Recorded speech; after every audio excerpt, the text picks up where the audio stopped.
Some words cut deeper than any knife, and some mirrors reflect more than just your appearance. They reveal the monstrous truth about the person standing beside you. Rain hammered against the floor-to-ceiling windows of their Tribeca penthouse, creating a melancholic symphony that would forever be the soundtrack to Sophie Stubbs's destruction. Nothing could have prepared her for the crescendo of cruelty about to shatter her world beyond repair. "Look at yourself, Sophie." The words dripped venom as Corbin Stubbs positioned himself behind his wife at their bedroom mirror, his reflection radiating disgust. Sophie's hands shook as she smoothed the black dress, the same one she'd worn to 3 events this month because nothing else fit since the miscarriage. "You are ugly. No man would ever truly desire you. I only married you for convenience." The mirror revealed everything, Sophie's eyes filling with tears, her husband's contemptuous sneer, the extra weight that grief and medication had added to her frame. What it couldn't show was her heart splintering into fragments too small to ever rebuild.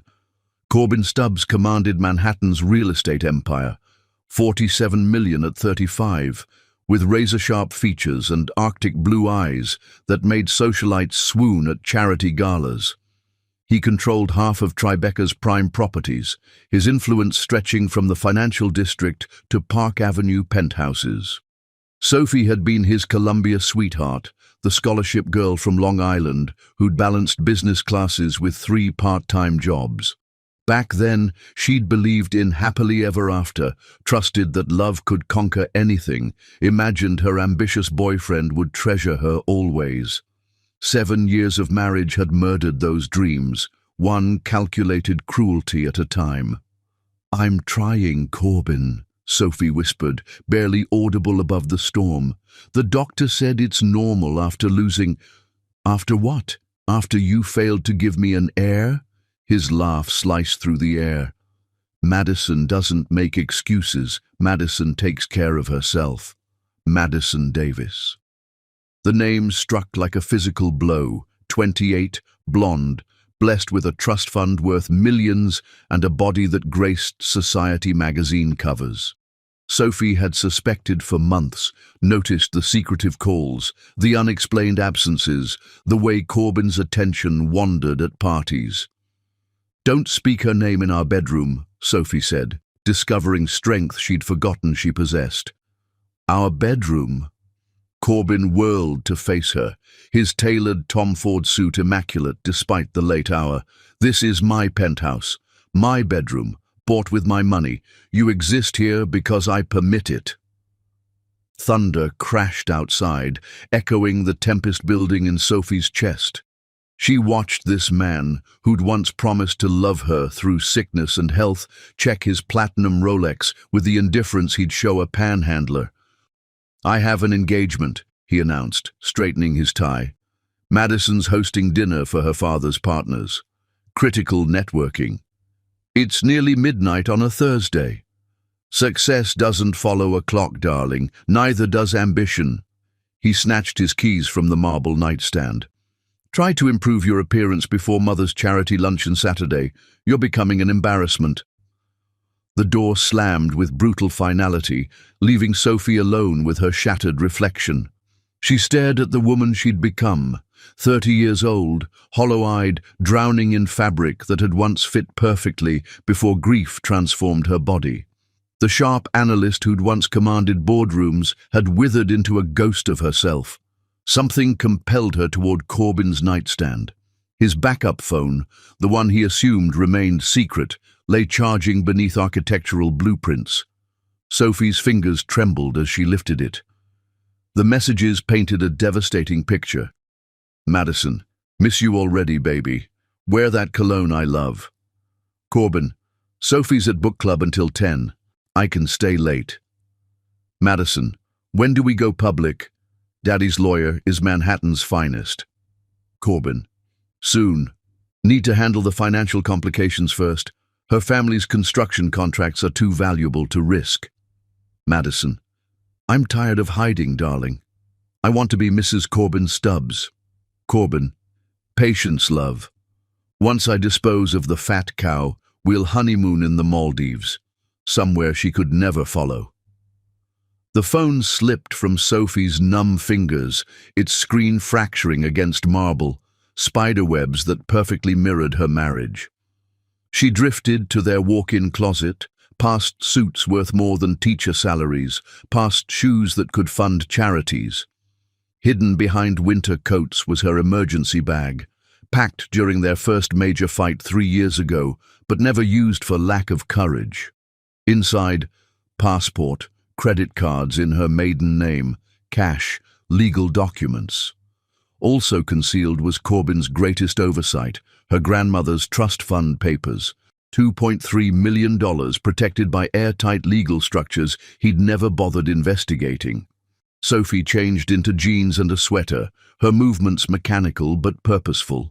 She gathered only essentials, leaving behind the material prison that had defined her identity.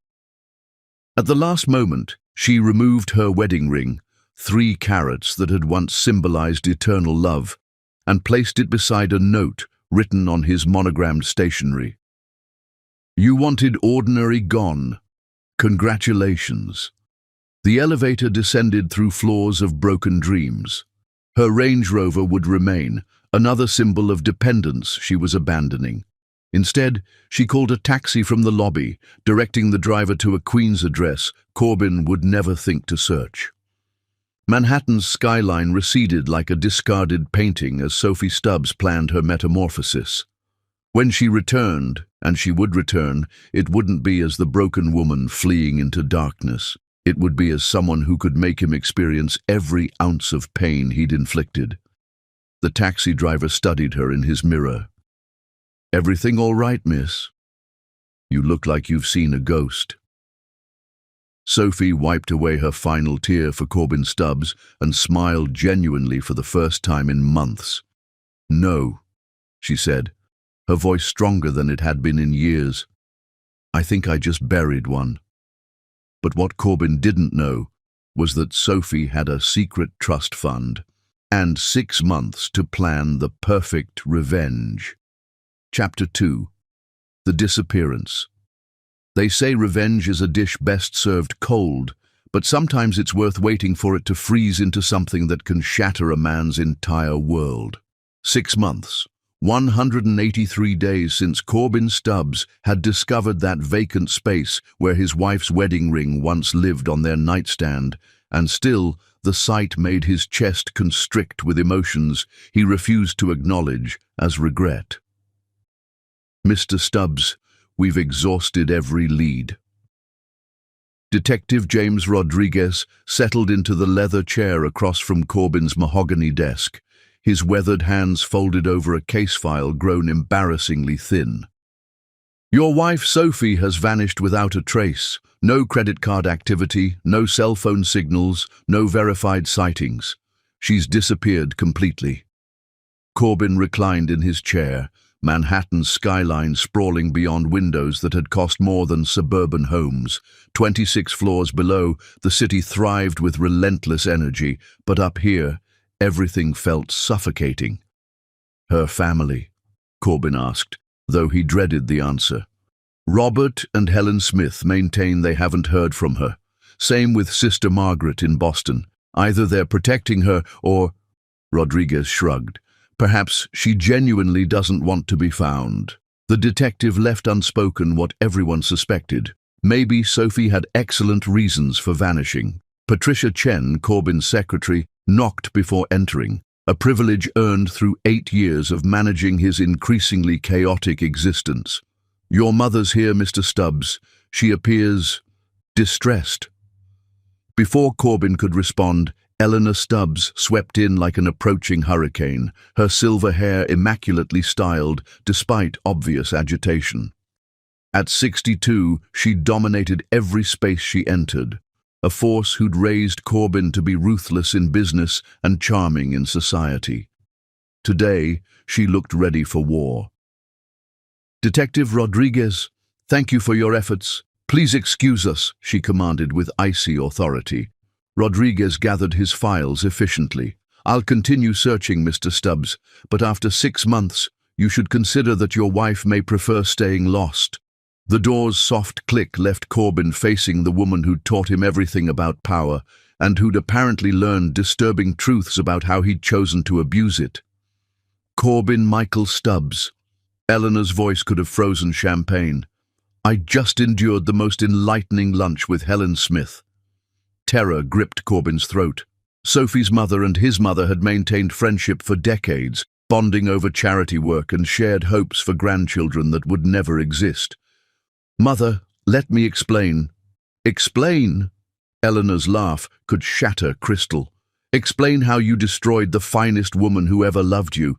Explain how you humiliated someone who worshipped you completely. Explain how you made my dearest friend weep into her salad while recounting what kind of monster I raised."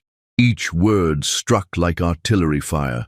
Corbin had witnessed his mother's anger before, when he'd wrecked her Bentley at 17, when he'd abandoned Harvard Business School for 6 months of European soul-searching.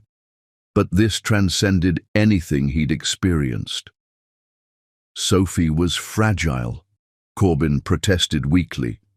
She couldn't handle our lifestyle demands.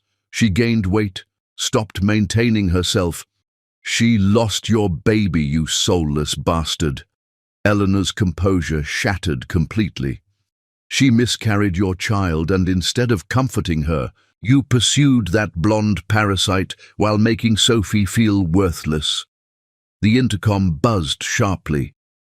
"Mr. Stubbs," Patricia's voice carried careful neutrality. "Ms. Davis has arrived for your lunch meeting." Eleanor's eyes turned predatory. "Perfect. Send her up. I'm eager to meet the woman who destroyed my son's marriage." "Mother, please don't what?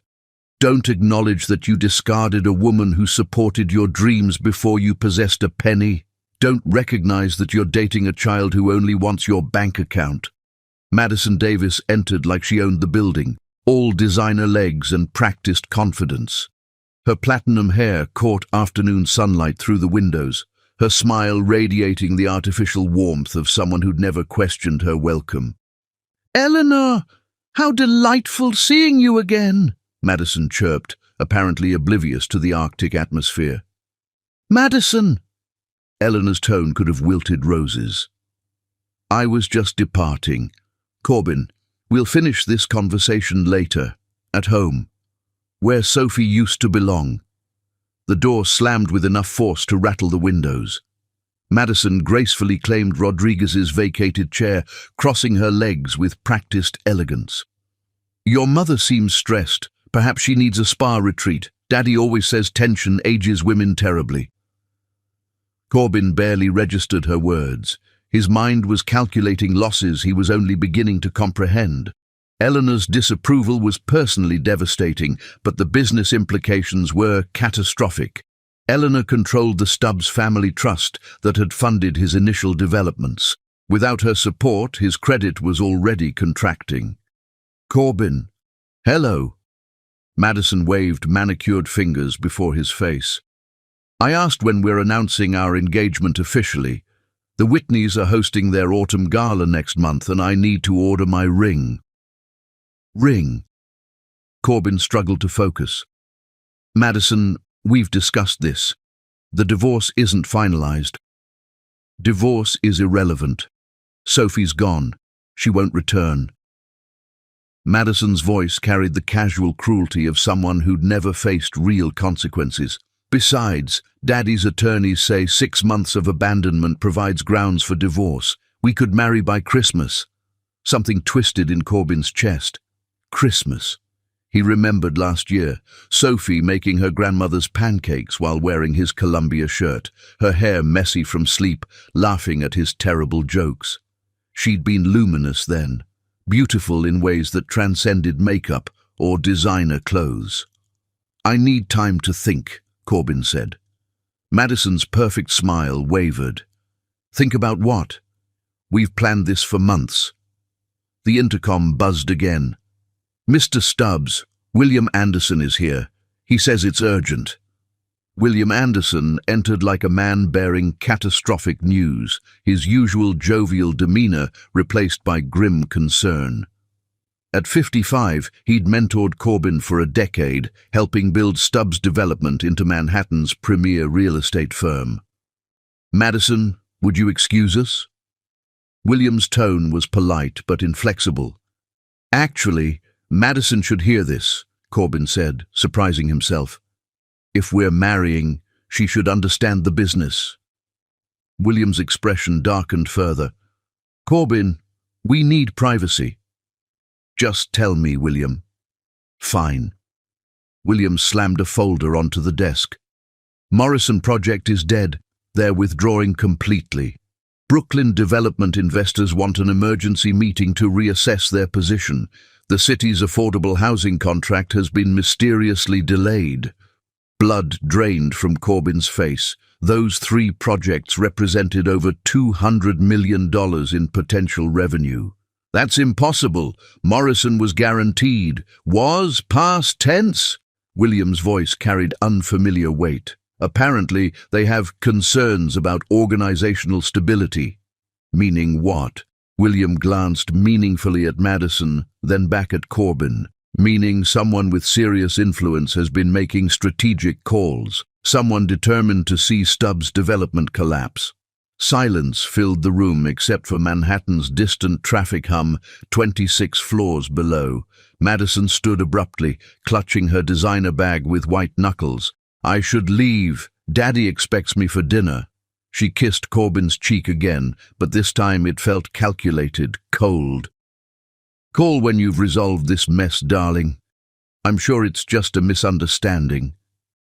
After her departure, William poured himself scotch from Corbin's bar without permission, something unprecedented in 10 years of partnership.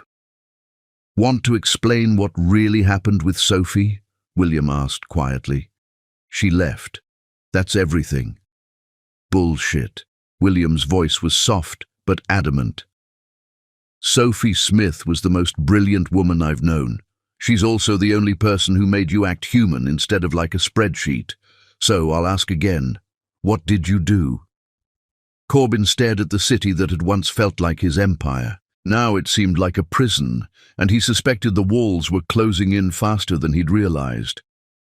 "I threw away a diamond for worthless glass," he admitted finally, the words tasting like poison. William nodded grimly. "Then God help you, son. Because if Sophie's half as smart as I believe, you're about to discover exactly what you lost." But karma was preparing the shock of his lifetime. Because Sophie wasn't just coming back, she was coming back transformed. Chapter 3. The Vision Reborn. Sometimes a woman doesn't just transform, she evolves into something so breathtaking that grown men forget to breathe and whisper her name like discovering religion. The Plaza Hotel's grand ballroom had witnessed countless Manhattan elite celebrations, but none approached the sheer spectacle of Corbin Stubbs and Madison Davis's engagement party. Crystal chandeliers cast diamonds of light across marble floors, where New York's most powerful moved in carefully choreographed social ballet. Their conversations worth millions, their secrets priceless. Corbin positioned himself near the orchestra, nursing his third whiskey while watching Madison flutter between guests like a social butterfly seeking applause. She wore virginal white, premature perhaps, but symbolic of the fresh start they both claimed to desire. The $15,000 dress made her resemble every other society princess who'd ever graced these hallowed walls. "Spectacular party, old boy." Corbin turned to find Alexander Morgan approaching with the languid confidence of inherited wealth. At 38, Alexander commanded rooms through presence rather than volume, his old money elegance a sharp contrast to Corbin's nouveau riche flash. "Alexander, glad you could attend," Corbin replied, though his attention was split between his guest and Madison, who was currently monopolizing investors he desperately needed to court. "Wouldn't miss it, though I confess surprise at the timing." Alexander's smile carried diplomatic neutrality. 6 months seems rather hasty to move on from marriage, don't you think?" Before Corbin could respond, a murmur rippled through the ballroom like wind across still water. Conversations faltered mid-sentence. Champagne glasses paused halfway to lips. The orchestra continued playing, but somehow the music seemed to fade beneath the weight of collective attention. She materialized in the doorway like a vision conjured from dreams that mere mortals weren't worthy to dream. The woman who had once been Sophie Stubbs had vanished, replaced by someone whose presence commanded the room with magnetic force. Sophie Queen, as she now called herself, wore midnight blue silk that seemed painted onto curves that spoke of dedication, discipline, and the kind of transformation requiring steel will. Her dark hair, once lifeless and neglected, now cascaded in glossy waves that caught light like spun obsidian. Her face showed the artistry of Manhattan's finest surgeons, not artificial enhancement, but revelation of the stunning woman who'd always existed beneath grief and neglect. Her posture radiated inner strength, and her eyes held power that could topple governments. "Sweet Jesus," Alexander Morgan breathed beside Corbin. "Who is that goddess?" Corbin couldn't speak, couldn't breathe, couldn't process that the ethereal creature commanding every gaze in the room had once stood before their bedroom mirror while he called her worthless. Sophie moved through the ballroom like liquid starlight. Effortless, inevitable, impossible to resist. Men turned to watch her pass with expressions ranging from reverence to religious awakening.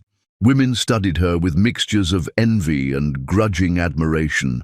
She acknowledged neither, moving with purpose toward the bar where she ordered something in a voice too soft to carry, but somehow impossible to ignore. "Corbin!" Madison appeared at his elbow, her voice tight with confusion and mounting alarm. "Who is that woman?" Everyone staring like she's royalty. Thomas Anderson, the billionaire pharmaceutical heir, reached Sophie first. At 42, he was handsome in the way extreme wealth made possible. Perfect teeth, perfect hair, perfect confidence. He offered her champagne and received a smile that could have powered Times Square. "She's absolutely stunning," gasped Victoria Whitney, the mayor's daughter, fanning herself dramatically. "I've never seen anyone carry themselves like that. It's like watching a queen." "More than royalty," murmured Patricia Lewis, whose husband controlled half the Upper East Side. "Royalty is inherited. That kind of presence is earned through fire." Whispers began spreading through the ballroom like ripples in a pond. "Who is she?" "I've never seen her before at society events." "Look at that gown. That's custom Versace, easily 50,000. "Did you see how Thomas Anderson approached her? He never approaches anyone first." "She's not wearing a wedding ring." "My God, she's absolutely magnificent."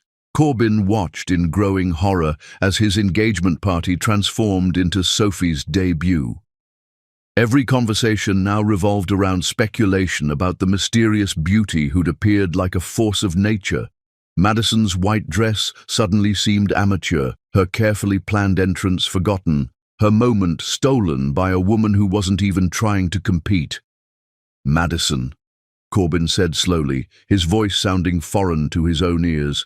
"Perhaps we should announce the engagement." But Madison wasn't listening. She was staring at Sophie with the expression of someone solving a puzzle she didn't want to complete. "Those cheekbones," Madison whispered. "Those eyes. Corbin, she looks familiar somehow." Benjamin Davis, Madison's cousin and a federal judge, approached their group with unusual excitement. "Have you seen the woman by the bar? I swear I recognize her from somewhere, but I can't place where." Sophie turned at that moment, her gaze sweeping across the ballroom with casual indifference until it found Corbin. For exactly 3 heartbeats, their eyes met across the crowded room. In those 3 heartbeats, Corbin felt the full weight of what he'd destroyed crash down on him like a collapsing skyscraper. Her expression didn't change. She didn't smile, didn't frown, didn't acknowledge him in any way an observer would notice. But in those 3 heartbeats, Corbin saw something in her eyes that made his knees weak. Complete and total indifference. She turned back to Thomas Anderson, laughing at something he'd whispered with genuine delight, and Corbin realized that the woman who had once loved him desperately now felt absolutely nothing for him. "Oh my God!" Madison's voice emerged as a strangled whisper. "Oh my God, Corbin! That's her, isn't it? That's Sophie!" The words carried further than Madison intended. Conversations stopped, heads turned, the orchestra played on, but the ballroom had become a theater, and they were all witnessing the most dramatic performance of the social season. "Sophie!" Victoria Whitney's voice was loud enough to carry across half the room. "As in Sophie Stubbs? Corbin's ex-wife?" The whispers exploded into shocked murmurs. "That's Sophie Stubbs. The woman he left for Madison. But she's absolutely gorgeous. How could anyone leave someone who looks like that? What was he thinking? The man must have been blind." Judge Benjamin Davis laughed, a sound carrying clear disapproval. "Well, I'll be damned. Corbin, you magnificent fool. Do you comprehend what you've done?" At the bar, Sophie showed no sign of hearing the commotion. She was deep in conversation with Thomas Anderson, who seemed utterly captivated by whatever wisdom she was sharing. As Corbin watched, she placed her hand briefly on Thomas's arm, a casual gesture that somehow seemed more intimate than any kiss. Alexander Morgan shook his head in amazement. "I've witnessed some colossal mistakes in my time, old boy, but this might be the greatest blunder in Manhattan social history." "She's breathtaking," breathed Eleanor Hoffman, the governor's wife. "Absolutely radiant. How tragic. He left a diamond for fool's gold." Madison heard the comment and went deathly pale. "I need air," she whispered. And before Corbin could stop her, she was fleeing toward the terrace with tears streaming down her face. The engagement party continued, but the focus had irreversibly shifted. Sophie Queen had become the center of attention without effort, without design, simply by existing in a space where everyone could witness what Corbin Stubbs had been stupid enough to discard. As the evening progressed, a steady stream of Manhattan's most eligible bachelors found reasons to approach the bar. Sophie received their attention with gracious ease, making each feel clever and important while giving none more encouragement than polite conversation warranted. Corbin stood frozen in place, watching his former wife, transformed into someone he barely recognized, command the room that was supposed to celebrate his new beginning. The whiskey in his hand might as well have been poison. His mouth was dust, his palms were sweating, and for the first time in his adult life, he felt completely powerless. "You should approach her," Alexander suggested quietly. "Apologize. Explain." "Explain what? That I was blind? That I was cruel? That I destroyed the best thing in my life because I was too arrogant to see her worth?" Corbin's voice was barely audible. "Yes, exactly that." But as Corbin watched Sophie laugh at something Thomas Anderson whispered in her ear, he realized that some mistakes were too catastrophic for apologies. Some bridges, once incinerated, could never be rebuilt. The irony was exquisite and devastating. The woman he'd once called ordinary had become the most extraordinary person in the room, and she was so far beyond his reach that he might as well have been invisible. He stood there drowning in regret while his engagement party continued around him, and Sophie Queen, the phoenix that had risen from the ashes of Sophie Stubbs, continued to shine like a star he'd been too blind to see when it was his to cherish. But regret was only the beginning of his punishment. Chapter 4. The Flowers in the Rain. There's something profoundly pathetic about watching a powerful man reduced to begging in a downpour, clutching wilted flowers like they could somehow resurrect the love he murdered with his own hands. 3 weeks had crawled by since the engagement party that became Sophie Queen's inadvertent coronation, and Corbin Stubbs hadn't experienced a single night of uninterrupted sleep. Every evening found him lying in his king-sized bed, staring at the ceiling, replaying the image of his transformed ex-wife, commanding a room full of Manhattan's elite with effortless grace he'd never appreciated when it was his to claim. Madison had severed their engagement the morning after the party, her farewell delivered with surgical precision. "I refuse to be anyone's consolation prize," she'd declared, leaving behind only Chanel perfume and a $15,000 engagement ring that now sat in Corbyn's desk drawer like an expensive monument to his failures. The business was hemorrhaging money faster than a severed artery.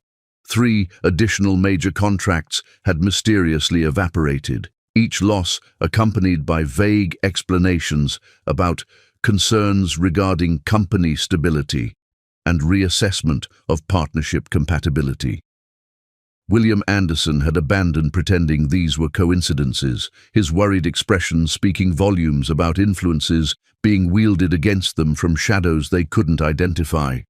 But worse than the financial devastation, worse than the professional humiliation, was the obsession that had metastasized in Corbyn's chest like cancer.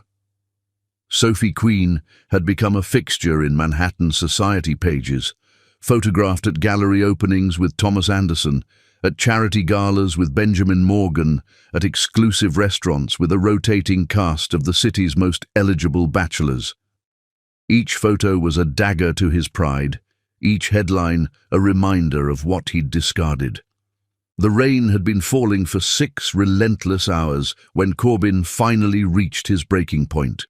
He'd been sitting in his car outside Sophie's new penthouse building on the Upper East Side, a sleek glass tower that screamed old money sophistication, for 2 torturous hours, clutching a bouquet of white roses like a lifeline to sanity. The flowers were identical to those he'd given her on their first date 8 years ago, when she'd been a shy business student who'd blushed crimson when he'd kissed her goodnight on her dormitory steps. The irony wasn't lost on him that he was now reduced to stalking the woman he'd once controlled completely. Sophie's building represented the kind of place where doormen wore tailored uniforms and residents' privacy was protected with religious devotion. Getting past the lobby would be impossible, but Corbyn had discovered that Sophie sometimes used the private garden entrance when returning from evening events. The rain soaked through his Armani coat, plastering his hair to his skull and transforming the roses into a soggy mess of wilted petals. He looked like a madman, which he supposed was precisely what he was becoming. 6 months of searching for a woman who'd vanished, 3 weeks of realizing what he'd lost, and now this, standing in a deluge like some lovesick teenager hoping for a glimpse of his obsession. At 11:30 p.m., a black Mercedes glided through the building's private entrance. Corbyn's heart hammered against his ribs as he recognized the elegant silhouette emerging from the passenger seat. Sophie Queen stepped into the rain wearing a stunning emerald evening gown and a wrap that probably cost more than most people's annual salaries. She wasn't alone. Benjamin Morgan emerged from the driver's side, tall and distinguished in his tuxedo, moving with the unhurried confidence of a man who'd never doubted his welcome anywhere. He opened an umbrella with practiced gallantry, shielding Sophie from the storm as they walked toward the building's entrance. Corbyn stumbled forward from the shadows, the ruined bouquet clutched in his trembling hands. "Sophie, please, just listen once." Sophie stopped so abruptly that Benjamin nearly collided with her. She turned slowly, and even through the rain and darkness, Corbyn could see the moment she recognized him. Her expression didn't change. No surprise, no anger, no fear. Just the kind of complete indifference that was somehow more devastating than hatred would have been. "Sophie, please," Corbyn called out, his voice breaking as he approached through the downpour. "I know I don't deserve it, but just give me 5 minutes. Let me explain." "Sir, you need to leave immediately." Benjamin's voice carried the authority of a man accustomed to being obeyed. "You're trespassing on private property." But Corbyn only had eyes for Sophie. Up close, she was even more magnificent than she'd been at the party. The rain had turned her dark hair sleek and glossy, framing a face that belonged in Renaissance masterpieces. Her green eyes he'd once dismissed as plain, now seemed to hold depths he'd never bothered to explore. "These are for you," he said pathetically, extending the bedraggled roses. "Remember, our first date? You said they were the most beautiful flowers you'd ever seen." Sophie looked at the ruined bouquet for exactly 2 seconds. Then she adjusted her wrap and continued walking toward the building entrance, Benjamin's umbrella shielding only herself from the storm. "Sophie!" Corbin's voice cracked with anguish. "I'm sorry. I'm so fucking sorry. I know I was wrong. I know I hurt you, but please just talk to me." She didn't even pause. Benjamin Morgan stopped, however, turning back with an expression that could have frozen the Hudson River. "Listen carefully, Mr. Stubbs. Ms. Queen has made it crystal clear that she has no interest in speaking with you. If you continue this harassment, I'll be forced to involve the authorities." "Harassment? She's my wife." "Ex-wife," Benjamin corrected coldly. "And even if she weren't, standing in the rain, stalking a woman who wants nothing to do with you is the behavior of a predator, not a husband." The words hit Corbin like individual punches. He watched helplessly as Benjamin escorted Sophie into the building, his protective gesture speaking of intimacy and care that Corbin had never shown the woman he'd claimed to love. The lobby doors closed with a soft thud that seemed to echo through the vacant courtyard. Corbin stood alone in the rain, holding wilted flowers and drowning in the silence that cut deeper than any screamed accusations could have. Sophie's silence was surgical in its precision. She hadn't called him names, hadn't told him he was pathetic, hadn't even acknowledged that he existed. She'd simply continued living her life as if he were no more significant than a stranger asking for directions. The rain intensified, turning the courtyard into a small lake. Corbin's shoes were ruined, his suit was destroyed, and the roses had disintegrated into a collection of brown petals that looked like the remnants of his marriage. He thought about their early days, when Sophie would illuminate whenever he entered a room. She'd been so eager to please him, so grateful for his attention, so desperately in love with the idea of being chosen by someone like him. He'd taken that devotion for granted, had seen it as weakness instead of recognizing it as the rare and precious gift it was. Now she looked through him like he was made of glass. A security guard appeared from the building, his expression professional but firm. "Sir, I'm going to have to ask you to leave the premises. This is private property." Corbin looked up at the building's towering facade, trying to guess which lights belonged to Sophie's apartment. Was she up there now, telling Benjamin about the pathetic man who'd ambushed her in the rain? Were they laughing about his ruined flowers, his obvious desperation? Or, and this was somehow worse, was she not thinking about him at all? "Sir," the security guard's voice was more insistent now. Corbin dropped the destroyed bouquet and walked back to his car, each step feeling like surrender. His hands shook as he started the engine, the dashboard lights illuminating a face that looked 10 years older than it had that morning. As he drove through the rain-soaked streets of Manhattan, past buildings he'd once felt destined to own, Corbin realized that Sophie's silence was the most eloquent condemnation he'd ever received. She didn't need to tell him he was pathetic. Her indifference spoke volumes about how thoroughly he'd destroyed any feelings she'd once harbored for him. He'd stood in the rain, begging for scraps of attention from a woman who'd once loved him unconditionally, and she'd given him exactly what he deserved, nothing. The irony was bitter and perfect.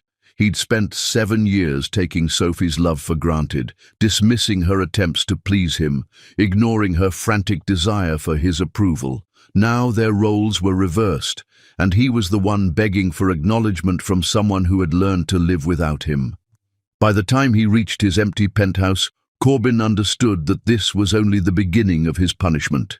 Sophie Queen wasn't going to scream at him or demand explanations or give him the dramatic confrontation his guilt craved.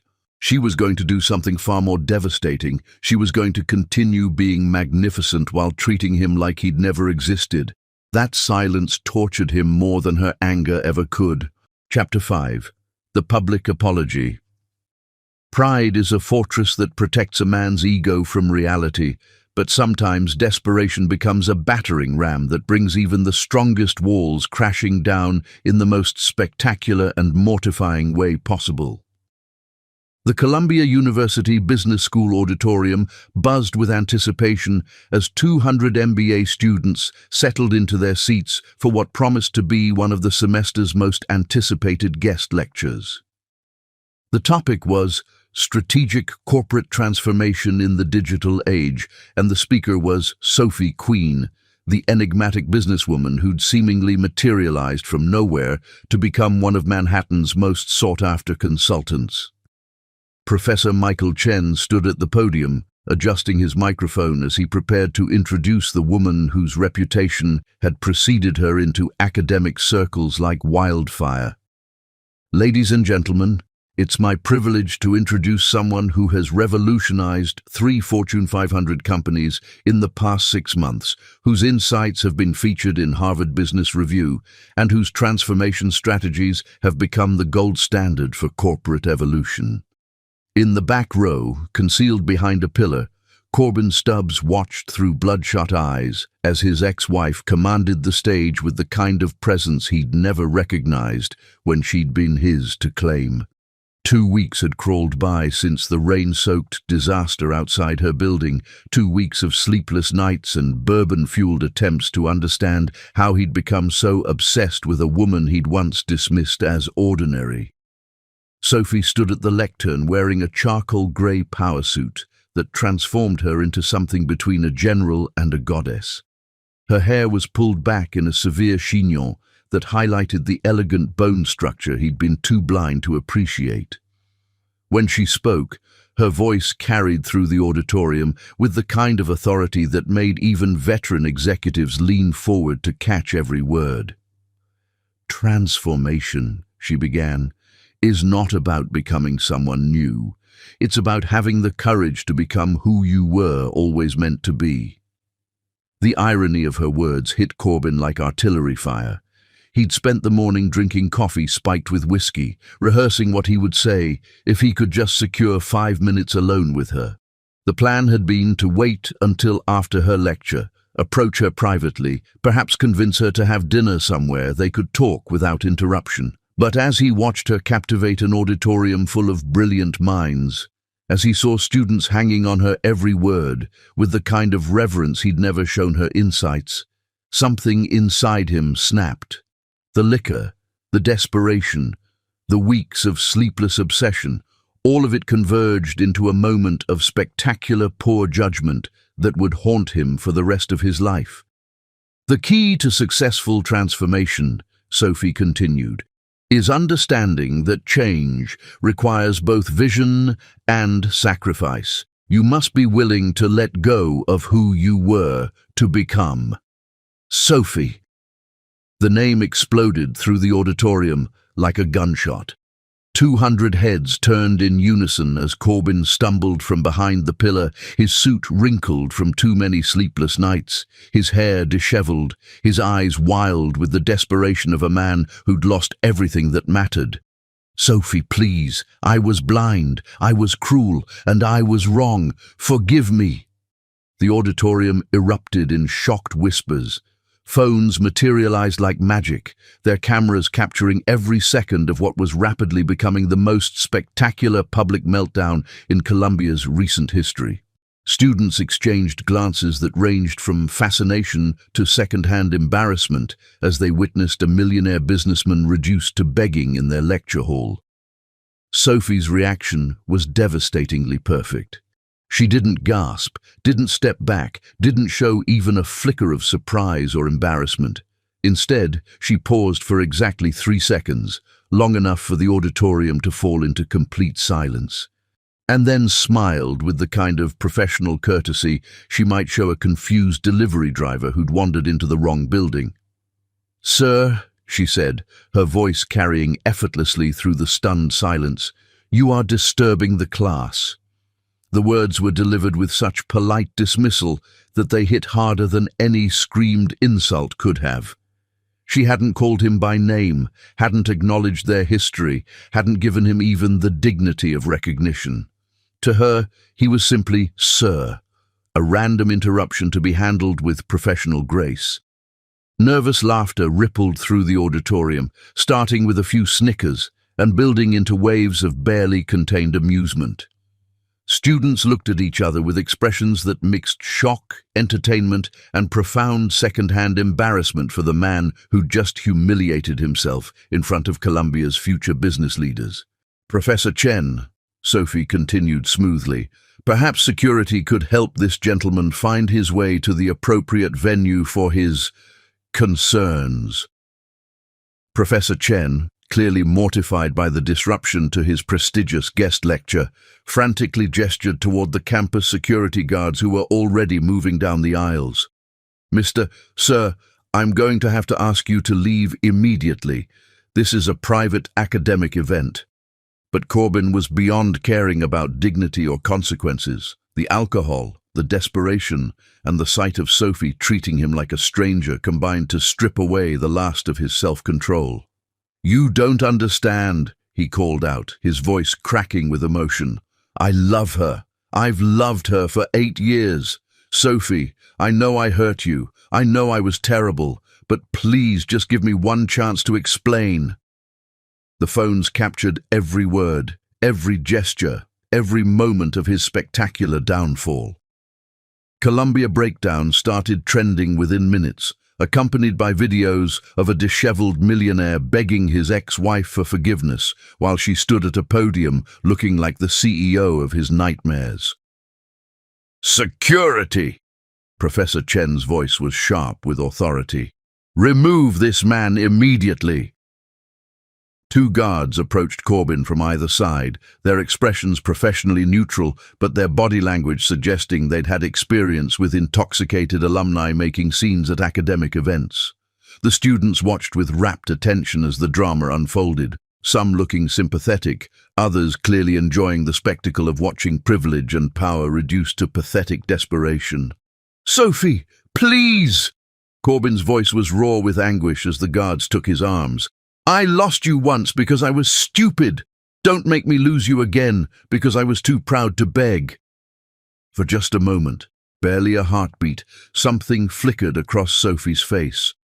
Not forgiveness, not love, but perhaps the faintest shadow of pity for the man who'd once shared her bed and was now making a public spectacle of himself in front of strangers. Then the moment passed, and her expression returned to professional neutrality. "As I was saying before the interruption," she continued, her voice steady and clear, "transformation requires the courage to let go of past mistakes and focus on future possibilities. Moving forward often means accepting that some chapters of our lives have ended permanently." The message was unmistakable, and the students understood it perfectly. Several of them actually applauded, not for Corbin's removal, but for Sophie's masterful handling of what could have been a mortifying situation. As the security guards escorted him from the auditorium, Corbin heard the laughter following him like a soundtrack to his degradation.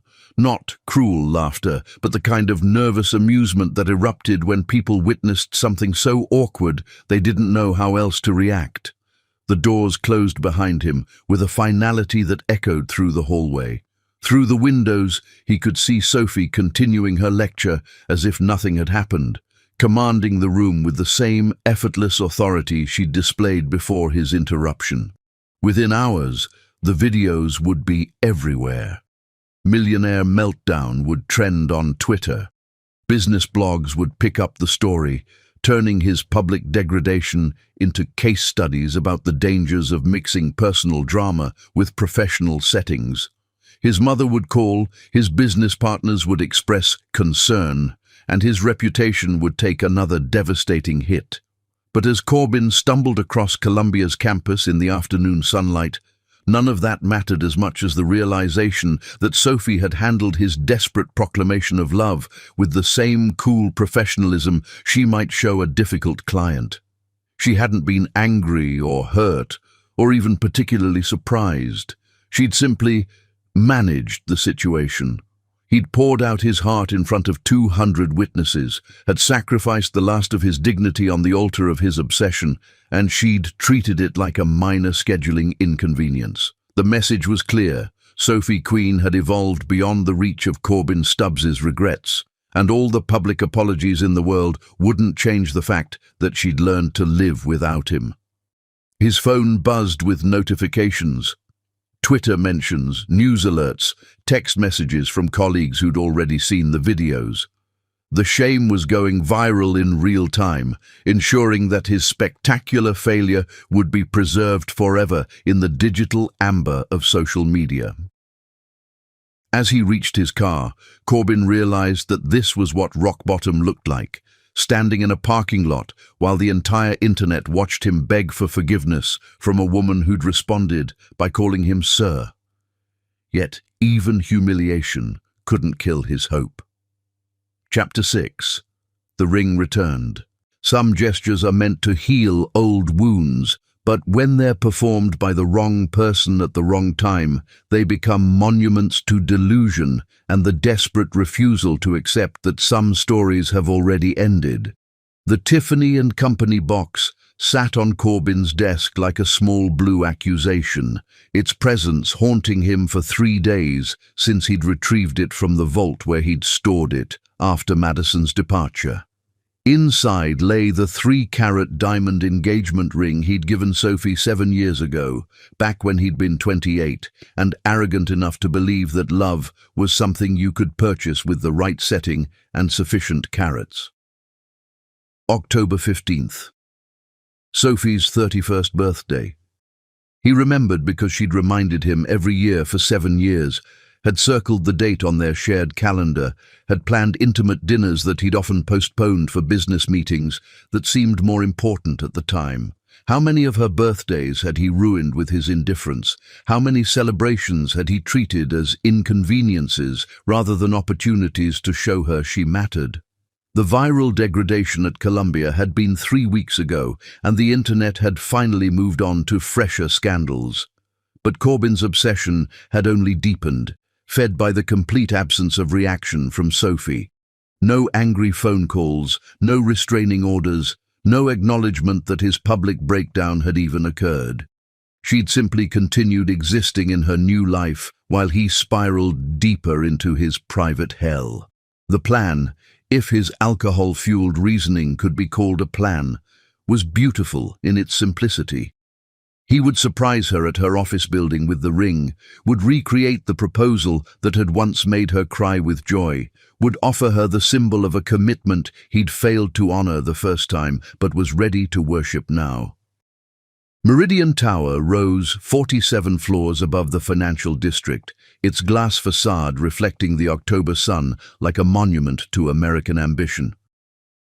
Sophie Queen Consulting occupied the entire 32nd floor, a fact that had required considerable detective work and more than a few bribes to building security personnel who were unimpressed by his name and credentials. Corbin stood in the marble lobby at 11:47 a.m., the Tiffany box burning in his jacket pocket like a talisman of hope and desperation. He'd been there since 10, nursing coffee in the building's cafe while building up the courage for what felt like the most important conversation of his life. The elevator ride to the 32nd floor lasted an eternity.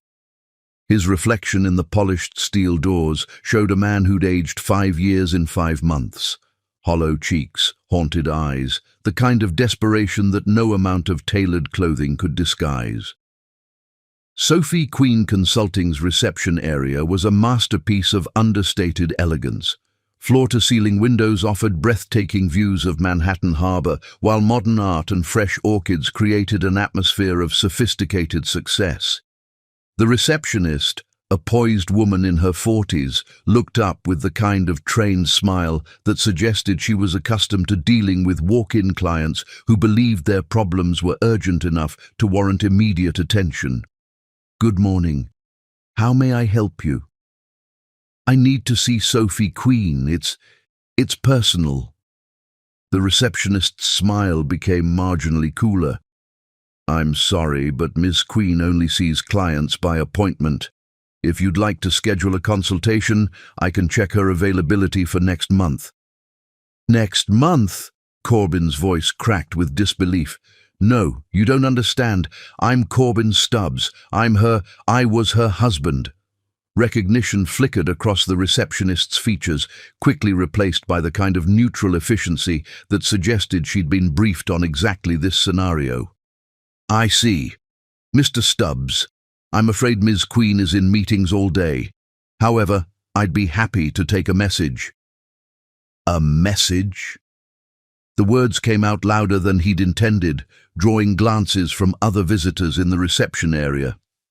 "I need to see her. Today. It's her birthday. Sir, I understand this may be important to you, but 5 minutes. That's all I need.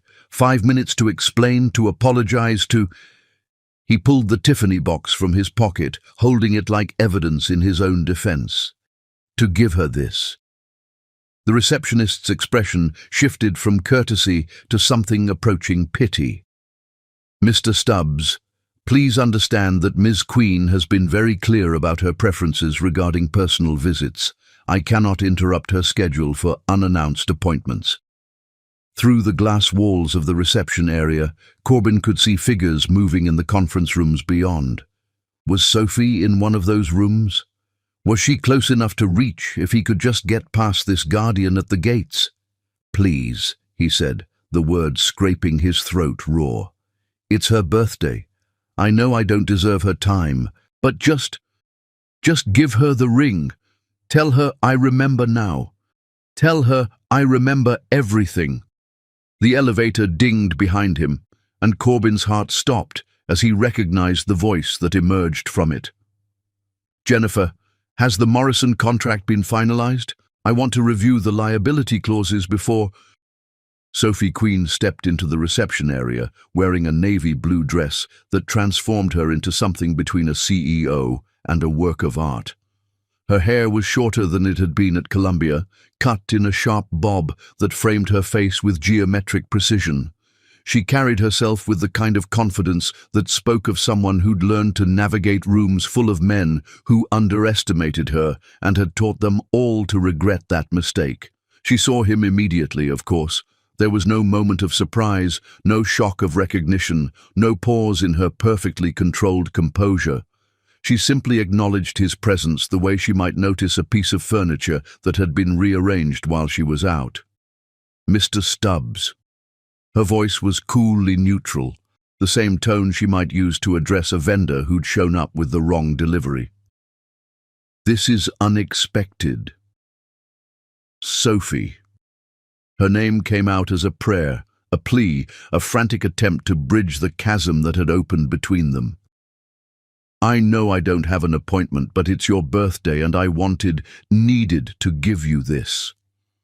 He held out the Tiffany box with trembling hands, the small blue cube representing every regret, every sleepless night, every moment of frantic realization that he'd thrown away something irreplaceable. Sophie looked at the box for exactly 3 seconds. When she raised her eyes to meet his, Corbin saw nothing. No anger, no hurt, no curiosity about what might be inside. Just the kind of polite indifference she might show a stranger offering directions to somewhere she didn't want to go. "Let me start again," he continued, his voice breaking as he dropped to one knee in the reception area of her company, surrounded by clients and employees who were now witnessing the second public degradation of his life. "Sophie, I was blind. I was cruel. I threw away the best thing that ever happened to me because I was too stupid to see what I had." The ring box opened with a soft click, revealing the diamond that had once symbolized their future. In the harsh fluorescent lighting of the office building, it looked smaller than he remembered, less impressive, like a prop from a play he could no longer remember the lines to. "This ring," he said, his voice barely above a whisper. "I gave it to you when I thought love was something you could buy. When I thought marriage was a business transaction. I know better now. I know what I lost. Please, Sophie, let me start again." Sophie looked down at him with an expression that might have been pity or might have been simple observation of a pathetic spectacle. When she finally spoke, her words fell like stones into still water. "That ring carries your betrayal, not your love." The words were spoken softly, without venom or anger, but they hit Corbin with the force of physical blows. She wasn't screaming at him, or demanding explanations, or giving him the dramatic reaction his guilt craved. She was simply stating a fact as immutable as gravity. "Sophie, please, I have a meeting in 5 minutes, Mr. Stubbs. I suggest you take your ring and leave." She turned toward her office without another word, her heels clicking against the marble floor with the steady rhythm of someone who had more important places to be. At her office door, she paused and spoke to her receptionist without looking back. "Jennifer, please call security if Mr. Stubbs isn't gone in 2 minutes, and in the future, Mr. Stubbs is not to be admitted to this floor under any circumstances." The door closed behind her with a soft click that seemed to echo through the sudden silence of the reception area. Corbin knelt there on the marble floor, holding an engagement ring that no longer had any meaning, surrounded by strangers who'd witnessed his second spectacular failure in 3 weeks. The receptionist looked at him with professional sympathy, the kind reserved for people who were clearly having mental health episodes in public spaces. "Sir, I'm going to have to ask you to leave." He closed the ring box with fingers that felt like they belonged to someone else and struggled to his feet. His knees hurt from kneeling on marble, but that pain was nothing compared to the ache in his chest as he realized that Sophie Queen had just delivered the most devastating rejection of his life without raising her voice or showing the slightest hint of emotion.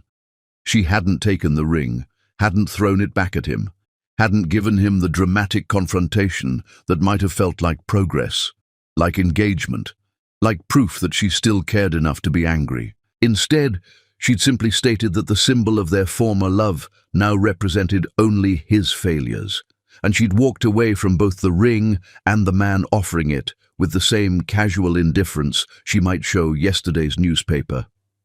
As the elevator descended toward the lobby, Corbin understood that he'd just been erased, not destroyed, not defeated, but simply made irrelevant to the life of the woman who'd once loved him more than her own happiness.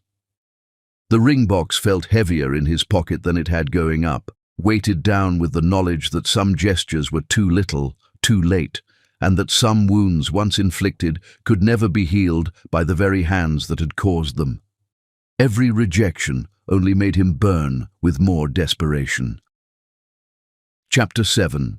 The Family Intervention. When a man has lost everything else, he often turns to the one place he believes love should be unconditional, only to discover that some betrayals are so complete they poison even the deepest wells of family loyalty. The Long Island estate where Sophie had grown up stretched across 3 manicured acres of autumn perfection, its colonial architecture speaking of traditional values and the kind of middle-class prosperity that had built America's suburbs. Oak trees shed golden leaves across the circular driveway, where Corbin's BMW looked conspicuously out of place among the practical sedans and SUVs that belonged to people who worked for their money rather than inheriting it. He sat in his car for 20 agonizing minutes, gathering courage to approach the front door of a house he'd visited dozens of times during his courtship of Sophie but hadn't seen since their wedding 7 years ago. Back then, he'd been the golden boy, Columbia graduate, rising real estate star, the handsome prince who'd rescued their daughter from a life of financial uncertainty. Robert and Helen Smith had welcomed him like the son they'd never had, proud that their brilliant daughter had captured the heart of someone so obviously destined for success. Now he was the villain in their family's story, and he was about to grovel for their intercession like a child begging parents to fix a mess too catastrophic for him to handle alone.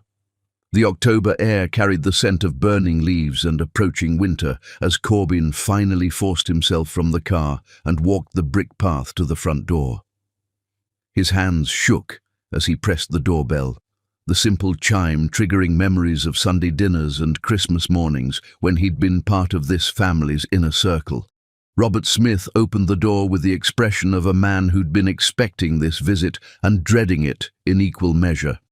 At 62, Sophie's father still carried himself with the dignity of someone who'd built a successful construction company through honest work and ethical dealings. His grey hair was neatly combed, his weekend clothes pressed and clean, but his eyes held the kind of disappointment that no amount of politeness could disguise. Corbin. The greeting was neutral, neither welcoming nor hostile, but lacking any warmth that might suggest forgiveness was possible. "Mr. Smith, I know I don't have any right to be here, but I need to talk to you and Helen about Sophie, about what I've done." Corbin's voice cracked on his ex-wife's name, the syllables carrying more weight than he could bear. Robert studied him for a long moment, taking in the hollow cheeks, the haunted eyes, the expensive suit that couldn't disguise the desperation bleeding through his carefully maintained facade. Finally, he stepped aside. "Come in.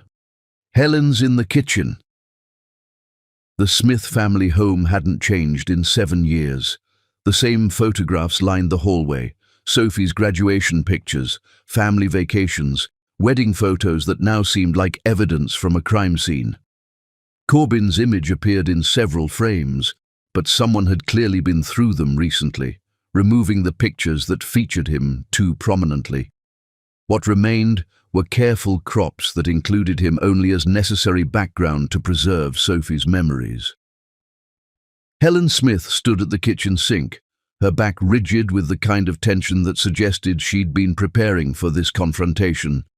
At 59, she retained the graceful beauty that Sophie had inherited, though months of worry had added lines around her eyes that spoke of sleepless nights spent wondering how her daughter was healing from wounds too deep to discuss over Sunday phone calls. "Helen," Corbin said softly. She turned slowly, and the expression on her face nearly brought him to his knees. It wasn't anger or hatred. It was something far more devastating. It was the look of a mother who'd watched her child suffer and knew exactly who was responsible for that suffering. "Corbin." Her voice carried the weight of every tear Sophie had shed, every phone call where her daughter had tried to hide her pain. Every sleepless night, Helen had spent imagining the cruelty that had driven her child to disappear for 6 months without contact. "You look terrible." The observation was delivered without satisfaction or sympathy, just stated as fact. Corbin did look terrible. He'd lost 25 pounds, had aged 5 years in 5 months, and currently resembled a scarecrow dressed in designer clothing. "I deserve that," he said, his voice barely above a whisper. "I deserve far worse." "Yes," Helen said simply, "you do." Robert gestured toward the kitchen table where they'd shared so many family meals in happier times. "Sit down, son. Say what you came to say." The endearment, "son," hit Corbin like a physical blow. Even now, even after everything, Robert Smith's fundamental decency wouldn't allow him to withdraw the familial affection that had once felt like birthright. Corbin collapsed into the chair across from Sophie's parents, his composure finally cracking completely. The words came out in a broken rush of confession and desperation. "I lost her. I lost the best woman in my life because I was too proud, too stupid, too blind to see what I had. Helen, I said things to her that I can't take back. I hurt her in ways that—" He stopped, choking on admissions that felt like swallowing glass. "I destroyed her, and now she won't even look at me. She treats me like I'm nobody, like I never existed, and I don't know how to live with what I've done." Helen's expression didn't soften. If anything, it became more granite-like as she absorbed the confirmation of what she'd suspected for months. "Tell me exactly what you said to my daughter, Corbin. Tell me what you did that made her disappear for 6 months without telling her own mother where she was going." The kitchen fell silent except for the ticking of the grandfather clock that had marked time through Sophie's childhood.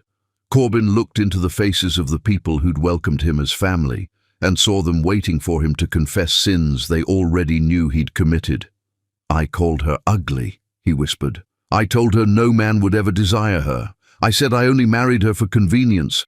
I had an affair.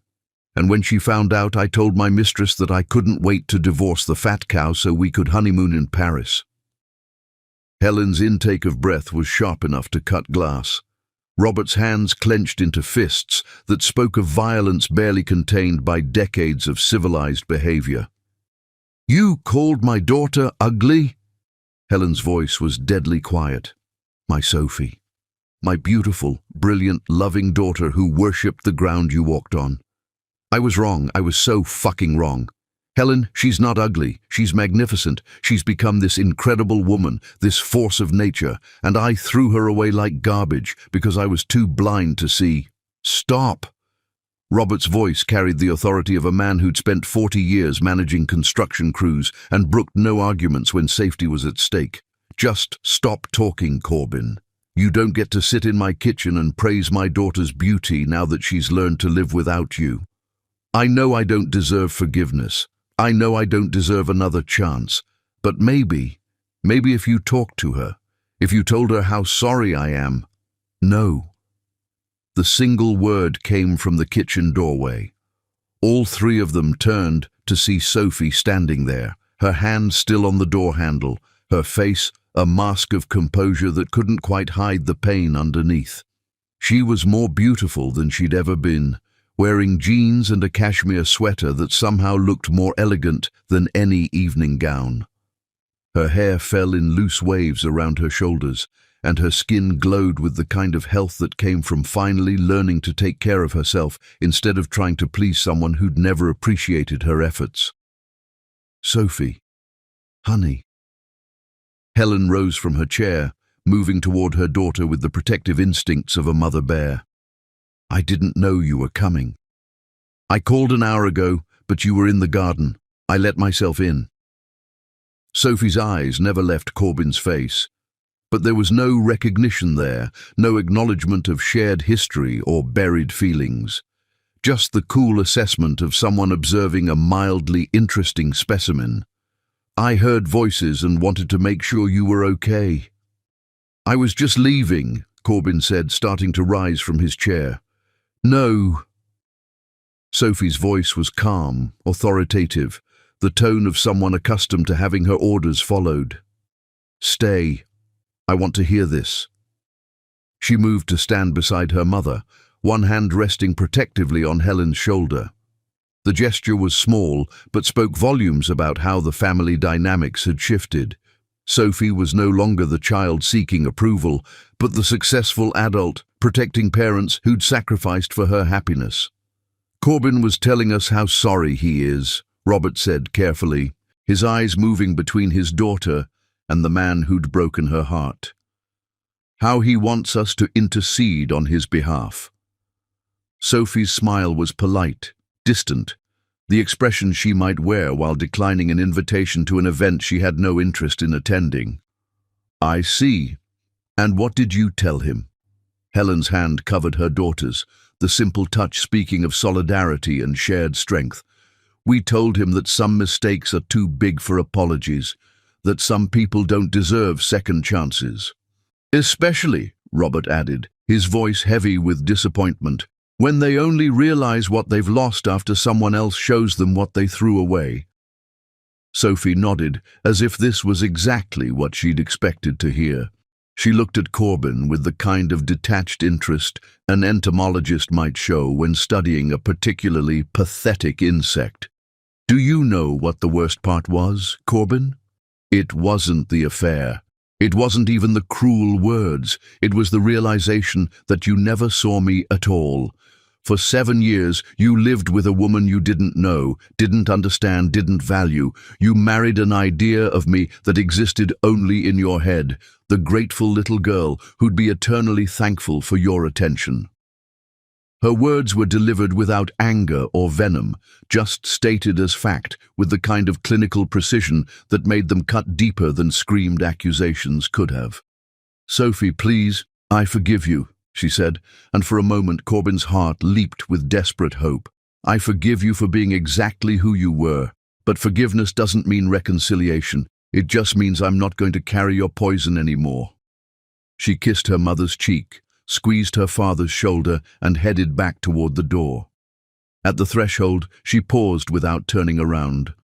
"Mom, Dad, he doesn't deserve another chance. Don't let him manipulate your kindness into thinking otherwise." The door closed behind her with a soft click that seemed to echo through the sudden silence of the kitchen.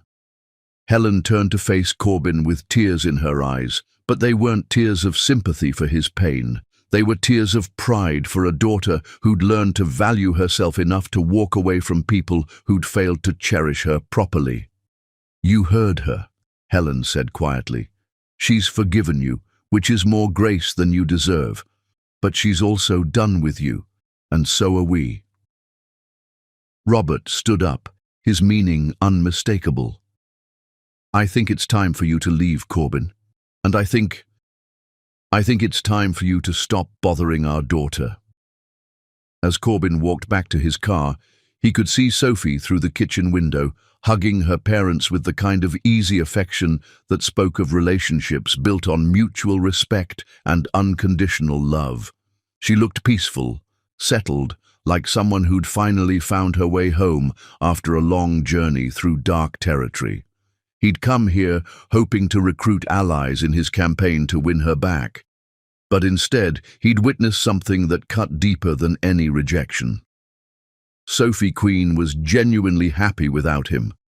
The family he'd once been part of had closed ranks around their daughter, protecting her from the man who'd caused her pain. And Sophie herself had delivered the most devastating blow of all.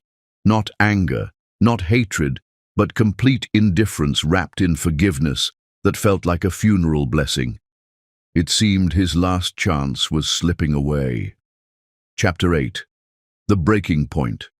There comes a moment in every man's descent when the bottom reveals itself to be not a destination, but a trapdoor leading to depths he never imagined possible. And sometimes the only way out is to fall so far that dignity becomes a luxury he can no longer afford. November in Manhattan carried the bite of approaching winter, and Corbin Stubbs felt every degree of it in his bones as he sat in his empty penthouse, staring at the wall of windows that had once made him feel like he ruled the city spread out below. Now those same windows felt like the barriers of an aquarium, separating him from a world that continued spinning without his participation or permission. The business was dying a slow, agonizing death. 3 more contracts had evaporated in the past week, each cancellation accompanied by the same vague explanations about strategic realignment and concerns about company stability that had become the soundtrack to his professional destruction. William Anderson had finally said what they'd both been thinking. Someone with serious influence was systematically dismantling Stubbs' development, and they both knew who possessed both the motivation and the resources to orchestrate such precise devastation. The irony was exquisite and torturous. Sophie had been his secret weapon during their marriage, the brilliant analyst who'd reviewed every major deal, who'd caught flaws in contracts that could have cost millions, who'd built the financial models that had made Stubbs' development a powerhouse. He'd taken credit for her insights, had presented her work as his own inspiration, had treated her contributions like background noise rather than the foundation of his success. Now she was using those same skills to tear down everything they'd built together, one calculated move at a time. His phone buzzed with a text from his mother. "Lunch cancelled. I need space to think about the man you've become." Even Eleanor Stubbs, who'd defended him through every childhood transgression and professional controversy, had finally reached the limit of her maternal loyalty. The bottle of Macallan 25 sat on his coffee table, nearly empty, despite having been full when he'd opened it at noon.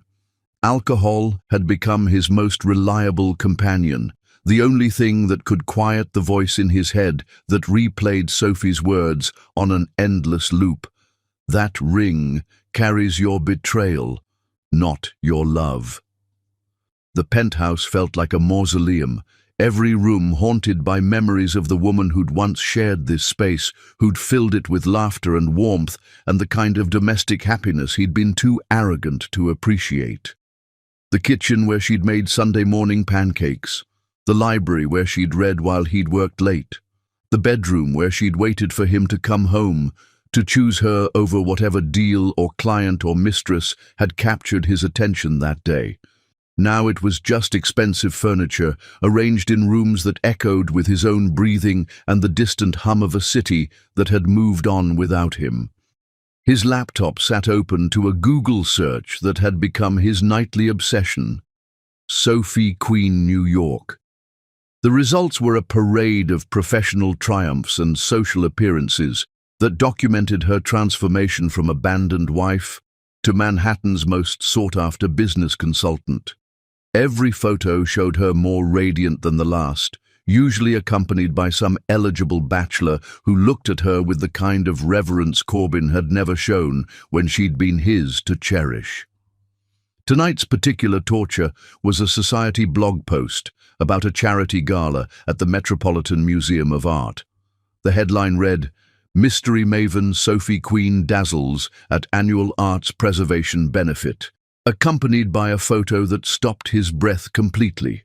She wore a black evening gown that transformed her into something between a goddess and a work of art, her hair swept up to reveal the elegant neck he'd once kissed, her smile radiant as she posed with Thomas Anderson, the pharmaceutical heir who seemed to be her most frequent companion these days. They looked perfect together. Beautiful, successful, the kind of power couple that graced magazine covers and made other people dream of lives they'd never achieve. The article mentioned that Sophie had made a generous contribution to the museum's restoration fund, and Corbin found himself wondering how much money she'd donated. Where had she gotten the resources for philanthropy on this scale? The trust fund from her grandmother was substantial but not limitless, certainly not enough to support a Manhattan penthouse, a consulting business, and charitable giving that impressed society reporters. Unless the realization hit him like artillery fire. He opened his laptop and began searching through financial records, business filings, anything that might confirm the suspicion growing in his chest like a malignant tumor. It took 3 hours and 2 more glasses of Macallan, but he found it. Sophie Queen Consulting had acquired a silent partner in August, just 2 months after Sophie's disappearance. The investor was listed as SQ Holdings, a shell company that, after considerable detective work, traced back to the offshore accounts that held Sophie's inheritance from her grandmother. But that wasn't the devastating part. The devastating part was the amount of the investment, $47 million. The exact amount her grandmother had left in trust, the money that had been sitting in conservative investments for 6 years while Sophie had lived modestly off the interest, never touching the principal. The money she'd never mentioned during their marriage, had never used to buy designer clothes or expensive jewelry or any of the luxuries that Madison Davis considered necessities. Sophie had possessed the resources to live independently all along. She could have left him years ago, could have built her own empire without his name or his connections or his money. Instead, she'd stayed, had tried to build a life with him, had chosen love over financial independence until he'd made that choice impossible. The laptop screen blurred as the implications sank in. Sophie hadn't disappeared because she was heartbroken or desperate or financially dependent. She'd vanished because she'd finally decided he wasn't worth the effort of trying to fix what he'd broken. And now she was using that same money, the fortune she'd hidden throughout their marriage, to systematically destroy everything he'd built. Every cancelled contract, every withdrawn investment, every mysterious business reversal could be traced to the influence of someone with unlimited resources and intimate knowledge of his weaknesses. His phone rang, the sound sharp in the silence of the empty penthouse. The caller ID showed William Anderson, probably calling with more catastrophic news about another contract that had mysteriously evaporated. "We need to talk." William's voice was grim. "Emergency meeting. My office, now. It's midnight, William. I don't care if it's fucking Christmas. Get down here.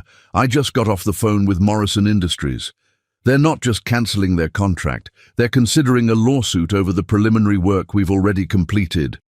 Corbin closed his eyes, feeling the weight of inevitable defeat settling over him like a burial shroud. They can't sue us. The work met all specifications.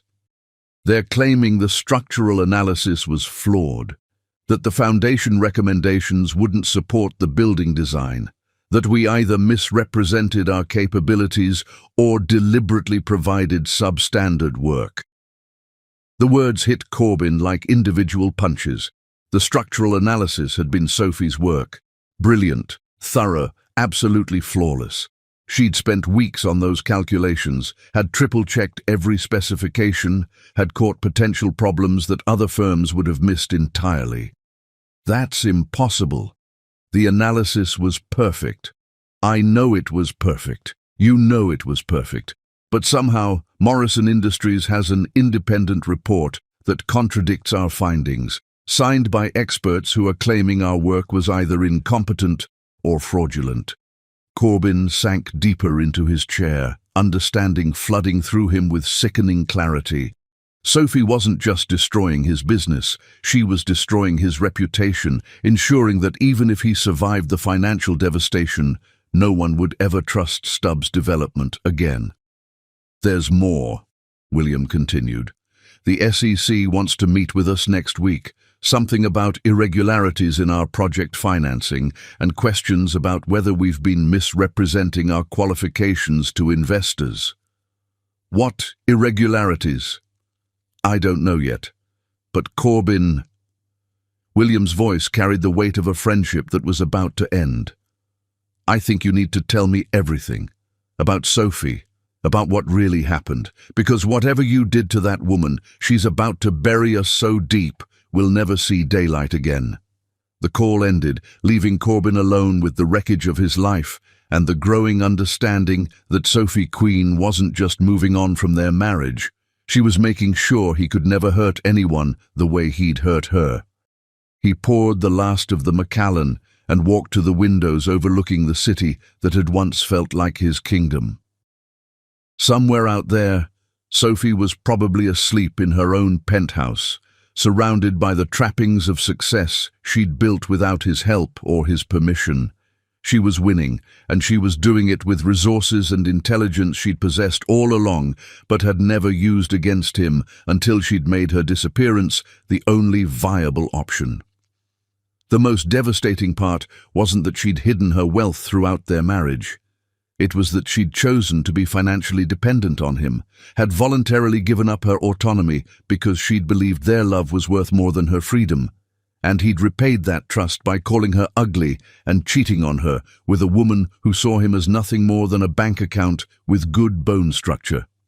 As Manhattan glittered below him like a circuit board of broken dreams, Corbin realized that he'd finally found rock bottom. It wasn't the business failures, or the social humiliation, or even the complete destruction of his reputation. It was the understanding that Sophie Queen had loved him enough to make herself vulnerable, and he'd been too stupid to recognize that vulnerability as the gift it was. Now she was showing him exactly what he'd thrown away, one calculated move at a time. The whiskey burned his throat as he finished the bottle, but it couldn't touch the cold that had settled in his chest. Tomorrow, William would resign from their partnership. His mother would continue avoiding his calls, the SEC would begin their investigation, and Sophie would continue building her empire while his crumbled to dust. He'd thought rock bottom was standing in the rain begging for her attention. He'd thought it was being called Sir in a Columbia lecture hall. He'd thought it was kneeling on marble floors while she walked away from engagement rings and broken promises. But he'd been wrong. Rock bottom was this. Sitting alone in his empty penthouse, finally understanding that Sophie Queen had loved him with a fortune at her disposal and had chosen to depend on him instead. And he'd thrown away that trust for a woman who would have left him the moment his bank account ran dry. His obsession was about to explode in the most shocking way. Chapter 9. The Discovery. Obsession is a strange alchemy that transforms love into something toxic, and when that poison reaches critical mass, it drives even rational men to acts of desperate stupidity that would horrify their former selves. The private investigator's office smelled like stale coffee and broken dreams, its filing cabinets stuffed with the secrets of Manhattan's elite and the evidence of their various indiscretions. Marcus Webb had been tracking unfaithful spouses and corporate espionage for 23 years, but he'd never seen a client quite as deteriorated as Corbin Stubbs, who sat across from his desk looking like a scarecrow dressed in what had once been a $5,000 suit. "You want me to follow your ex-wife?" Webb said, his voice carefully neutral as he reviewed the retainer check that would keep his office running for another month. "Mr. Stubbs, I have to ask, have you considered therapy? Or maybe a vacation somewhere far from Manhattan?" Corbin's laugh was bitter, sharp enough to cut glass. "I've considered a lot of things, therapy, vacation, drinking myself to death. But what I need is information. I need to know where she goes, who she sees, what makes her happy now. I need to understand who Sophie Queen really is."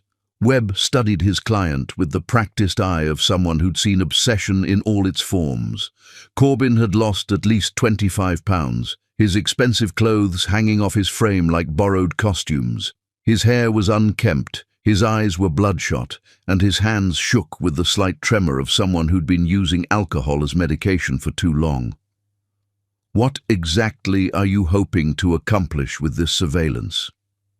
"I need to find her weakness. Some way to reach her, to make her listen, to prove that I've changed." Corbin's voice cracked on the words. "She treats me like I'm invisible, like I never existed, but she has to have some vulnerability, some way I can show her that what we had was real." Webb had been in this business long enough to recognize the difference between heartbreak and dangerous obsession. This felt dangerously close to the latter. "Mr. Stubbs, I'm going to be direct with you. Following your ex-wife around Manhattan isn't going to win her back. It's going to get you arrested for stalking. I'm not asking you to stalk her. I'm asking you to provide me with information, her schedule, her habits, the places she frequents. I need to understand her life now." Against his better judgment, Webb accepted the case. The retainer was substantial. His bills were mounting, and Corbin Stubbs didn't seem like the type to escalate to violence. He just seemed like a man drowning in regret who was grasping for any lifeline that might lead back to the woman he'd lost. The surveillance began immediately, and within 3 days, Webb had compiled a comprehensive profile of Sophie Queen's new life. What he discovered was a woman who'd constructed a routine that was both impressive and heartbreaking in its solitary perfection. Sophie's days began at 5:30 a.m. with a workout at an exclusive Upper East Side gym, where she trained with a personal trainer who looked like he'd been carved from marble. She walked to work regardless of weather, always taking the same route through Central Park that allowed her to feed the ducks at the reservoir. Her office building housed the most successful consulting firm in Manhattan, where she worked 12-hour days with a dedication that suggested someone using professional achievement to fill emotional voids. But it was her evening routine that provided the information Corbin was really seeking. Every Tuesday and Thursday, Sophie Queen took herself to tea at the Blue Box Cafe inside Tiffany & Company, where she sat alone at a corner table, reading business journals while sipping Earl Grey and picking at delicate pastries she never quite finished. It was a ritual that spoke of someone who'd learned to enjoy her own company, but hadn't quite figured out how to fill all the empty hours that solitude provided.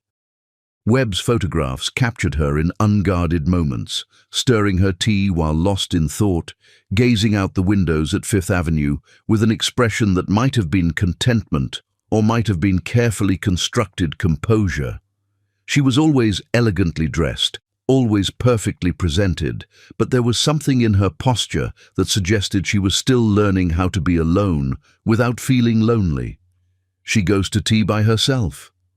Corbyn studied the photographs like they were archaeological artifacts that might reveal the secrets of a lost civilization. Every Tuesday and Thursday, like clockwork, Webb confirmed, always orders the same thing, always sits at the same table, always alone. Occasionally, someone approaches her, usually men who recognize her from society events, but she's polite and dismissive, never gives anyone more than 5 minutes of conversation. Corbyn's hands trembled as he traced Sophie's image in the photographs. She looked peaceful in them, settled in a way she'd never appeared during their marriage. Even when she'd been trying her hardest to please him, there had always been an underlying tension in her posture, a frantic energy that came from constantly trying to earn love from someone who'd already decided she wasn't worth the effort. Now she looked calm, like someone who'd finally stopped fighting battles she could never win. "There's something else," Webb said reluctantly. "I don't think you're going to like it." He slid another set of photographs across the desk.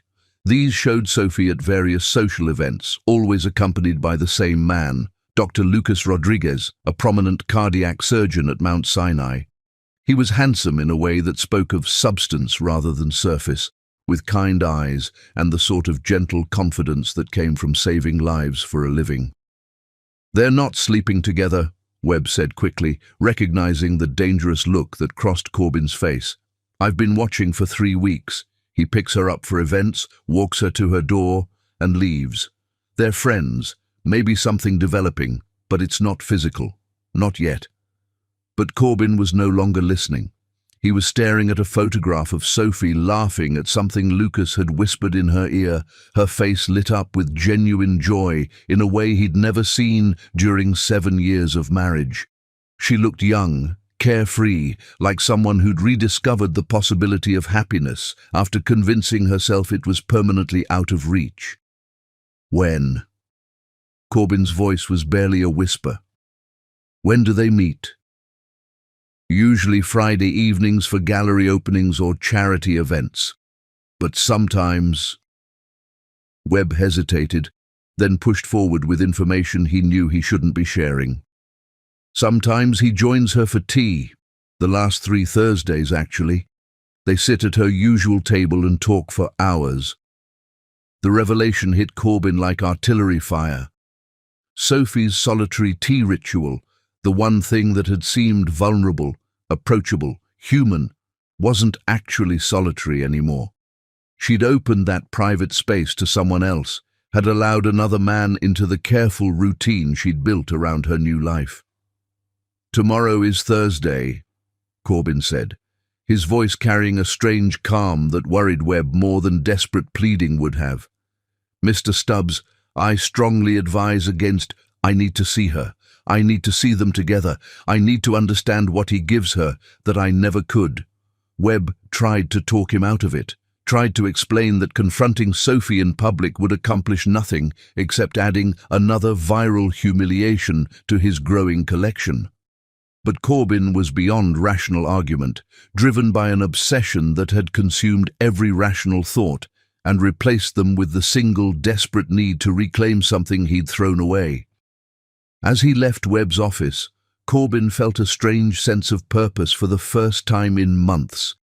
Tomorrow, he would see Sophie Queen in her new life, with her new man, in the place where she'd learned to be happy without him, and somehow, in his alcohol-damaged mind, he'd convinced himself that seeing her happiness would provide the key to destroying it, to proving that what they'd had was worth fighting for, to demonstrating that his love, however late, however selfish, was stronger than her contentment. He spent the night planning what he would say, how he would approach her, what words might crack the armor of indifference she'd built around herself.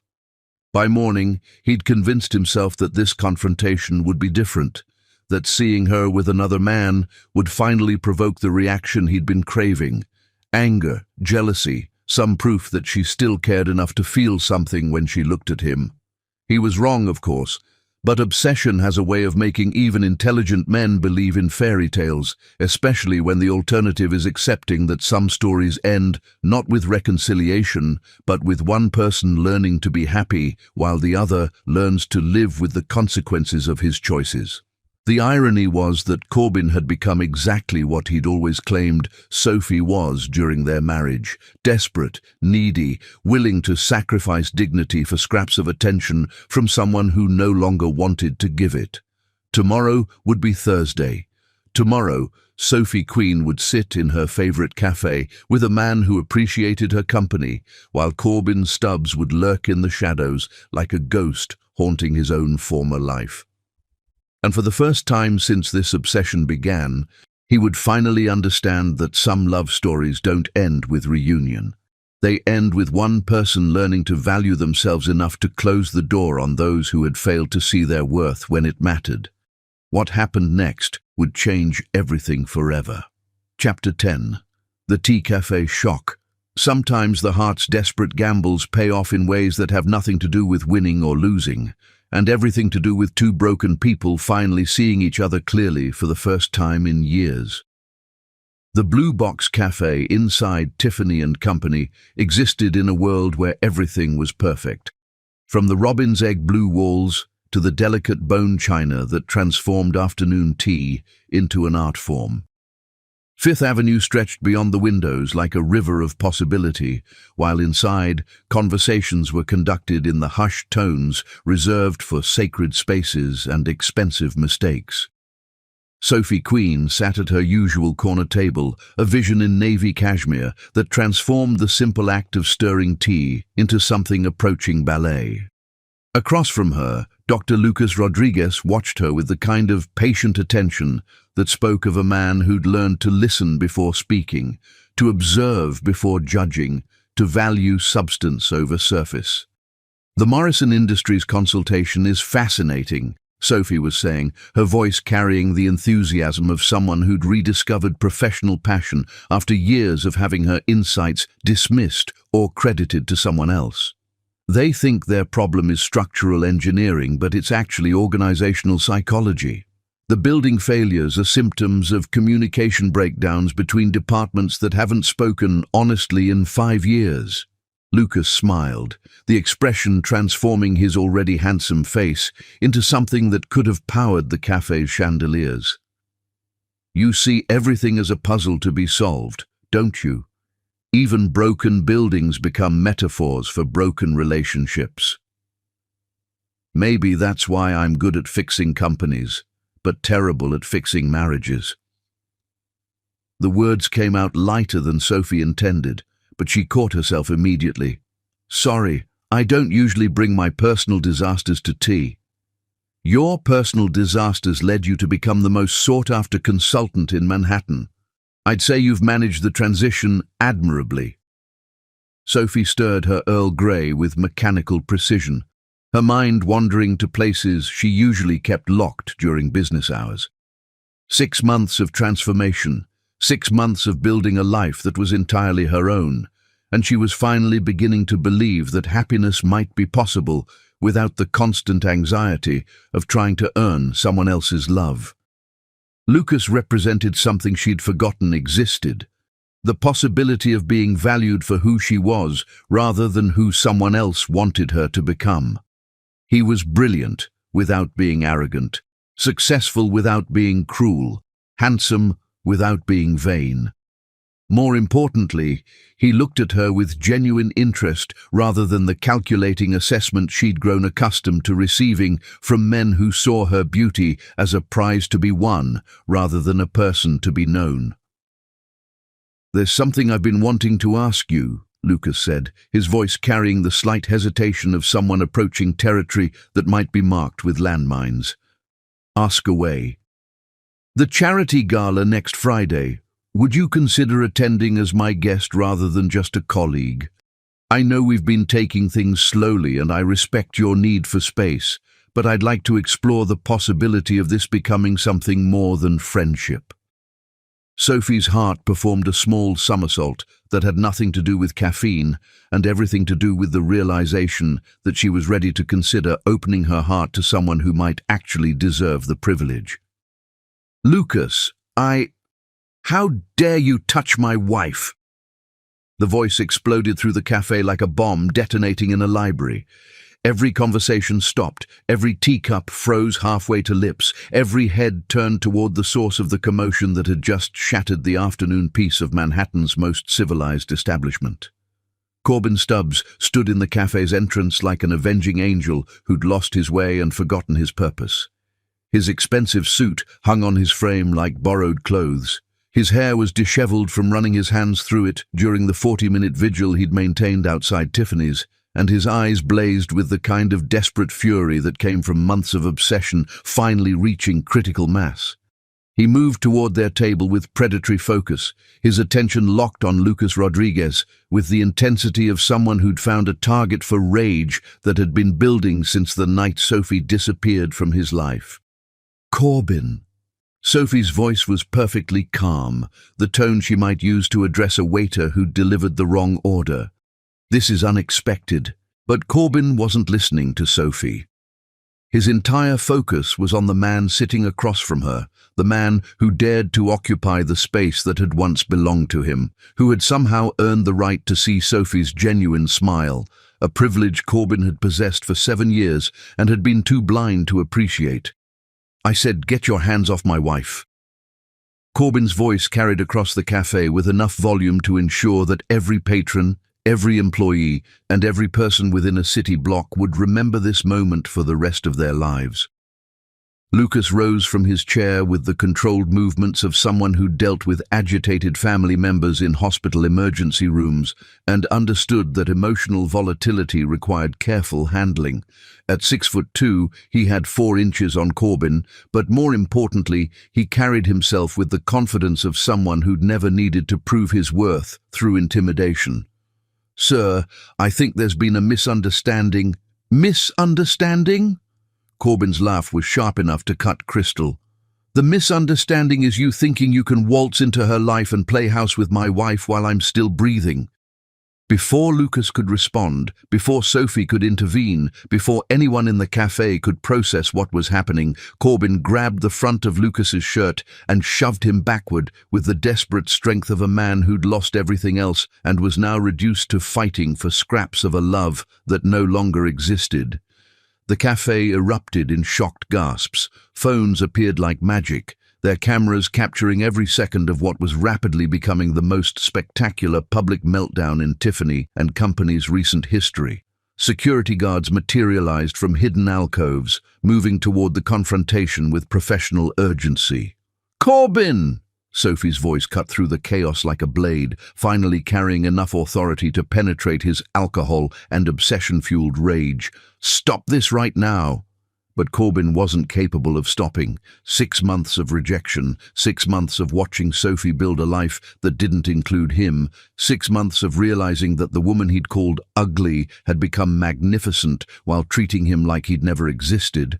All of it converged into this moment of public humiliation that felt like his last chance to matter in her story. "You don't understand," he shouted, his voice cracking with desperation as security guards approached from both sides. "She's my wife, and I love her. I've loved her for 8 years, and I was too stupid to show it, but I love her." The cafe had fallen into complete silence, except for the soft click of phone cameras documenting every word. Sophie stood slowly, her movement drawing every eye in the room as she positioned herself between the 2 men who represented the before and after of her romantic life. "Wife?" Her voice was soft, but it carried through the silence with devastating clarity. "Which wife?" "Corbin." The question hit him like a physical blow. He stopped struggling against the security guards, his attention finally focusing completely on the woman who'd once loved him more than her own happiness. "Which wife?" she repeated, her green eyes holding his with the kind of intensity that made the rest of the cafe disappear. "The ugly one you married for convenience? The fat cow you couldn't wait to divorce? The woman you called ordinary while you planned Paris honeymoons with your mistress?" Each word was delivered with surgical precision, not screamed or shouted, but spoken with the calm authority of someone stating facts for the record. The cafe patrons leaned forward despite themselves, drawn into what was clearly the climax of a drama that had been building for months. Corbyn's knees nearly buckled as he heard his own words thrown back at him, each cruel syllable a reminder of how thoroughly he'd destroyed something precious. "Sophie, Or do you mean the wife who tried for 7 years to earn your love? The one who worked 60-hour weeks to support your dreams while you took credit for her insights? The woman who lost your baby and needed comfort but got cruelty instead?" Tears began streaming down Corbyn's face, each question a dagger that found its mark with devastating accuracy. The security guards hesitated, recognizing that this wasn't a simple case of a drunk customer causing trouble, but something more complex and painful unfolding in real time. "The only woman I ever loved," he whispered, his voice breaking completely. You're the only woman I ever loved, and I was too blind, too proud, too fucking stupid to see what I had until it was gone." For the first time since he'd exploded into the cafe, Sophie's composure cracked slightly, not because his words moved her, but because she finally saw something in his face that she'd never seen during their 7-year marriage. Complete honesty, not the calculated charm he'd used to win her in college, not the dismissive arrogance he'd developed during their marriage, not the desperate manipulation he'd attempted during his stalking campaign. Just raw, broken truth from a man who'd finally realized what he'd thrown away. "You love me?" Sophie's voice was barely above a whisper, but in the absolute silence of the cafe, it might as well have been shouted from rooftops. "Now you love me? After I've learned to live without you? After I've built a life that makes me happy? After I've met someone who sees my worth?" She gestured toward Lucas, who stood watching this domestic drama unfold with the expression of someone who'd stumbled into someone else's tragedy and wasn't sure whether to flee or offer first aid. "Now you decide I'm worth fighting for? When I no longer need you to validate my existence? When I've finally learned to value myself the way you never could?" The questions hung in the air like accusations at a trial. Corbyn looked into Sophie's face and saw not the desperate, love-starved woman he'd married, but someone who'd evolved beyond his reach, someone who'd learned to be complete without him. "I know I don't deserve forgiveness," he said, his voice carrying through the cafe with the weight of complete surrender. "I know I destroyed everything good between us. I know I called you ugly when you were beautiful, ordinary when you were extraordinary, worthless when you were the best thing that ever happened to me." He dropped to his knees in the middle of Tiffany's Blue Box Cafe, surrounded by Manhattan's elite, captured by dozens of cameras, reduced to the kind of public desperation that would follow him for the rest of his life. "But I see you now, Sophie. I see who you really are, who you always were, and I would give anything, my money, my business, my life, for one more chance to love you the way you deserve to be loved from the beginning." Sophie stared down at him for a long moment. This broken man who'd once controlled every aspect of her existence, who'd made her feel worthless and desperate and grateful for scraps of affection that should have been freely given. Then, slowly, she knelt down beside him, her movement causing a collective intake of breath from every person in the cafe. "Corbyn," she said softly, her hand touching his face with the gentle precision of someone examining a wounded animal. "Look at me." He raised his eyes to meet hers, and for the first time in their 8-year history, they truly saw each other. Not the roles they'd played, not the expectations they'd failed to meet, not the people they'd pretended to be, but the damaged humans they actually were. "I forgive you," she whispered, and the words carried through the cafe like a benediction. "Not because you deserve it, but because I finally understand that you were as broken as I was. You just broke differently." Hope flickered in Corbyn's eyes like a candle in a hurricane. "Does that mean—" "It means I forgive you for being exactly who you were when we met. a boy who'd never learned how to love anyone, including himself. And it means I'm grateful to you for destroying our marriage, because losing you taught me how to find myself." She stood up, her movement decisive and final. "But forgiveness doesn't mean reconciliation, Corbin. It just means I'm not going to carry your poison anymore." The hope in his eyes died as he realized that forgiveness could be more devastating than hatred, because it meant she cared enough to release him, but not enough to rebuild what they'd broken together. "Sophie, please." "Lucas," she said, turning to the man who'd watched this entire drama unfold with remarkable grace. "I believe you asked me a question earlier." Lucas stepped forward, his hand finding hers with the natural ease of someone who'd learned to appreciate what he'd been given rather than mourn what he'd lost. "I did. The answer is yes. I'd love to attend the gala with you, as your guest, not just your colleague." She looked back at Corbin one final time, her expression carrying not hatred or anger, but something that might have been pity mixed with genuine sadness for what they'd both lost. "Goodbye, Corbin. I hope you find someone who can love you better than I could, and I hope you learn to love them better than you loved me." As Sophie and Lucas walked toward the cafe's exit, past the silent patrons and clicking cameras, past the security guards and shocked employees, Corbin remained on his knees in the middle of Tiffany and company, surrounded by the wreckage of his public humiliation and the devastating realization that sometimes love arrives exactly when it's too late to matter. The cafe slowly returned to life around him, conversations resuming in hushed tones, but Corbin barely noticed. He'd finally told Sophie Queen the truth about how much he loved her, and she'd responded by choosing someone else, someone who'd learned to value her before he needed to beg for the privilege. Outside on Fifth Avenue, Sophie linked her arm through Lucas's and smiled up at him with the kind of genuine happiness that had nothing to do with her past and everything to do with the future she was finally brave enough to embrace. "That was," Lucas started. "Necessary," Sophie finished, "for both of us." As they walked toward their new beginning, Corbin Stubbs knelt alone in the place where his marriage had truly ended, not with lawyers or papers or bitter arguments, but with forgiveness that felt like funeral bells and the sound of a woman's heels clicking away from him forever. But was this truly the end, or just the beginning of a love stronger than betrayal? For Sophie Queen and Lucas Rodriguez, it was certainly a beginning.